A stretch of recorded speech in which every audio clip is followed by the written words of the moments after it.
فيديو النهارده عن تخزين المانجا. هنخزن المانجا النهارده باكتر من طريقه، وهتقعد معانا من سنه لسنه من غير ما تسود مننا، وكمان هنطلعها قطع زي ما انتوا شايفينها كده، وهنعملها عصير وشرايح، وهنقدر نزين بيها الكيكات، التورت، اي حاجه احنا عايزينها من الحلويات. قبل ما نبدا الفيديو يا ريت تصلي على النبي في الكومنتات، وكمان نعمل لايك وشير لو عجبنا الفيديو. ويلا بينا نشوف خزنا المانجا ازاي. اول حاجه كده زي ما انتوا شايفين، انا جبت نوعين من المانجا. جبت مانجا نعومي ومانجا فجر.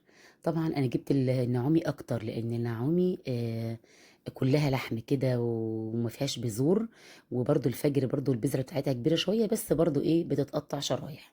في مانجا كمان بتتخزن زي مانجا كيت او مانجا زبديه. طبعا الزبديه ما بتنفعش تقطع شرايح خالص، تبقى كلها فيها الياف يعني. فطبعا النعومي والفجر والكيت والمانجا دي كده ما فيهاش الياف خالص، فبتبقى قطع يعني. هنقشر المانجا بقى زي ما انتوا شايفين كده، وهنشيل القشر طبعا، ده هنركنه على جنب مش هنرميه طبعا. وهنقطع المانجا زي ما انتوا شايفين شرايح كده كبيره، وهنقطعها مكعبات كبيره، يعني لازم المكعبات تكون كبيره عشان لما نيجي نطلع المانجا من الفريزر ما تفرولش مننا او تسيح وتتقطع كده. يعني نحط المانجا على الحلويات او الكيكه او التورته اللي احنا هنعملها، تبقى مكعبات كده وماسكه نفسها. هنقطع بقى كل المانجا اللي انتوا شايفينها كده مكعبات كبيره، وهنجيب طبق جنبينا كده بلاستيك، نحط مكعبات المانجا في العلبه. وهنخلص كل المانجا زي ما انتوا شايفين كده. دي بقى المانجا اللي هي النوع التاني، برضه هنقطعها برضه مكعبات. دي بقى هنقطعها شرايح. شايفين بقى الشريحة دي بقى اللي نعملها مثلا لو هنعمل تورتة، بنحط الشريحة كده سليمة على التورتة، بتبقى شكلها جميل جدا. او الكيكة شايفين الشريحة بقى حجمها عامل ازاي. هنحطهم بقى، هنرصهم بقى في علبة كده زي ما انتوا شايفين.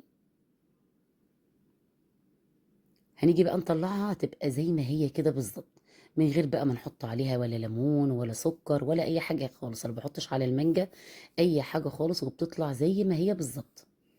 هنخلص بقى شوية كده، انا عملتهم شرايح. هنحطهم بقى في علبة، تجيبي كده اي حاجة بلاستيك وترصهم فيها، اي علب متوفرة عندنا مش مشكلة. كده انا خلصت كل المانجا. دي كل المانجا اللي انا قطعتها مكعبات. عندي بقى علب صغيرة كده انا كنت جايباها من عند مستلزمات الحلويات. هحط شوية شوية كده في العلب. هنعبيهم يعني في العلب كده زي ما انتوا شايفين، بالراحة خالص كده، عشان ما تعملش منك وتسيح منك في قلب الطبق قبل ما تخزنيها يعني. هقفل بقى على علب كويس جدا جدا، وعشان ما يدخلهاش هوا ولا اي حاجة. وزي ما انتوا شايفينها كده بالشكل ده. وعملنا بقى عصير، والقشر اللي خرج من المانجا برضه عملناه عصير، واستغلينا كل حاجة في المانجا اللي احنا عملناها النهارده. ونقفلها بقى كده ونشيلها في الفريزر، ونطلع منها في اي وقت نعمل بقى منها حلويات، كيكات، طرط، اللي احنا عايزينه كله. يا ريت بقى لو عجبكم الفيديو ما تنسوش تدعمونا بلايك وشير، وان شاء الله اشوفكم في فيديو جديد قريب، وباي باي.